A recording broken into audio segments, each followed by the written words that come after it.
T minus 3, 2, 1.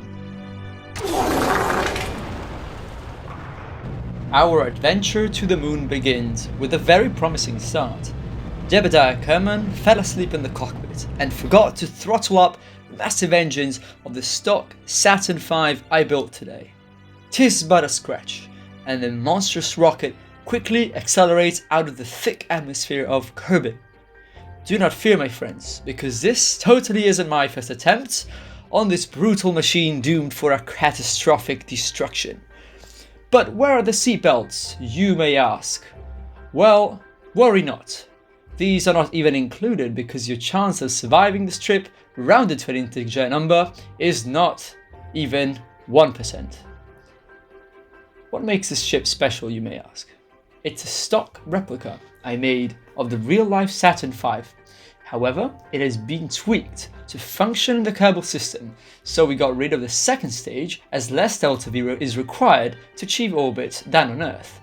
After coasting in a ballistic trajectory, we will reignite our powerful Ascent stage as we roar through space and complete the circularization burn. Soon we will achieve a parking orbit, if Jebediah Kerman doesn't fall again asleep. We might witness also a beautiful stage separation.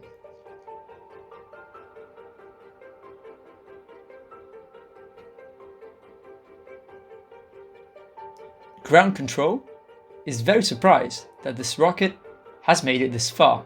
I'm not joking when I say that I've never tested a single aspect of this death machine. Everything you see today is the first take, and our gloriously brave astronauts are perfectly aware of this based from their facial expressions. It is time soon for an ejection burn. This burning maneuver will shoot us and accelerate us in direct trajectory and collision with the moon. How exciting is that?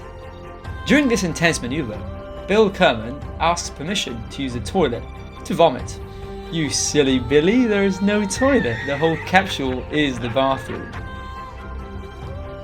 And now our trajectory looks very promising. Should our engines explode, we should drift into the eternal darkness of space, in a capsule painted of Bill Kerman's vomit. That sounds awesome. Just like in real life mission, it is time to separate our command and lunar modules. This allows them to dock with each other. I hear lots of players asking and complaining that docking is very hard. My advice is to enable the SAS control to keep your nose automatically aimed at the target, and you can use your keys to translate sideways, up, down, back and forth to dock. Now, this spinning rotation was done in real life to distribute solar heat evenly in the craft as it approached the Mun. Back in the day, the docking maneuver was also done manually by the astronauts and was very stressful.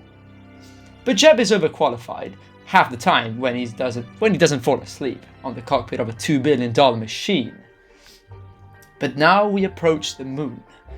Next step is the lunar insertion burn.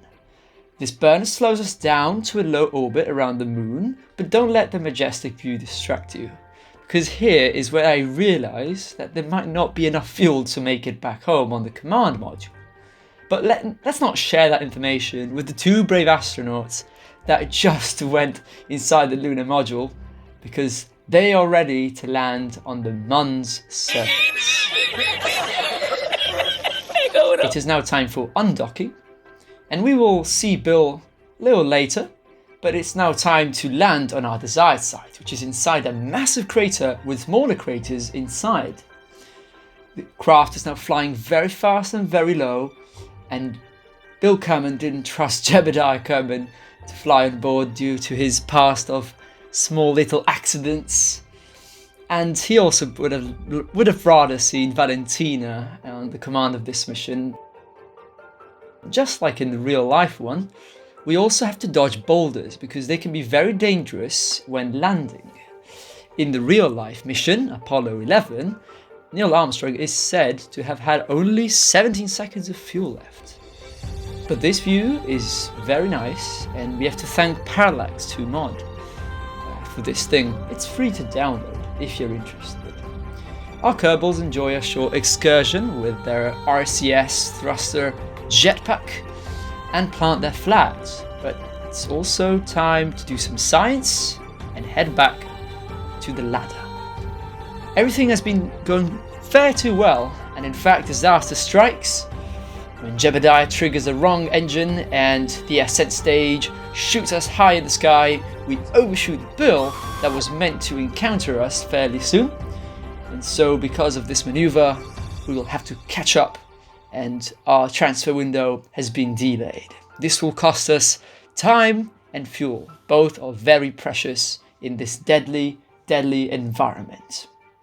The crew in the cramped lunar module missed their encounter, but soon make it back, and it's now time for docking with the CSM, or the command module. The Kerbals have miraculously made it their way to the mothership, but now it is very dangerous because the mothership has batteries that drain fuel to keep the crew alive. In 1969, the moon missions also equipped this technology, and the 3 astronauts that were in Apollo 13 mission almost died in space when the fuel tanks exploded on the way to the moon. The crew is happily reunited here, at last, despite Bill's constant throwing up, Jeb's inability to turn the correct engine on, and Bob's attention span of a paperclip. What an amazing adventure it's been. They now make it safely back home and live happily ever after. Just kidding, they run out of fuel. As you can see, there is still some fuel in the tanks. However, due to a glitch that other players also reported, is that fuel inside of the command module, the cylindrical white part of the ship, is not connected to the engines. So I hope KSP2 will fix this issue.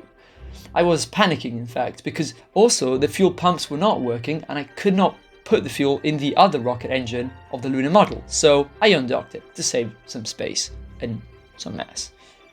And then I used what I call the Bob maneuver, because Jeb maneuver is already taken, which is using your RCS pack to push your ship when you run out of rocket fuel. I'm sure lots of you guys have done this and have been here too.